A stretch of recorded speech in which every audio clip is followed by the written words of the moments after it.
Se nada u ukrajinskoj kontraofanzivi, ali je malo verovatno da će njen ishod opravdati očekivanja, a Rusiji će doneti prednost, pišu Michael Kaufman i Rob Lee u članku za Foreign Affairs. Putin može pretpostaviti da ova ofanziva predstavlja vrhunac zapadne pomoći u Ukrajini i da će vremenom Rusija moći da iscrpi oružane snage Ukrajine. Moskva je uverena da će predstojeći napad na Kijev biti jednokratna akcija, pišu autori Foreign Affairsa.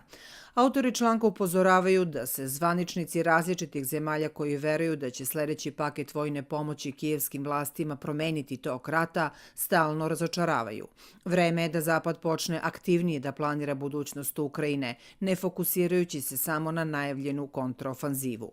Istorija pokazuje da neki sukobi mogu biti veoma teško okončani, zaključuje se u članku.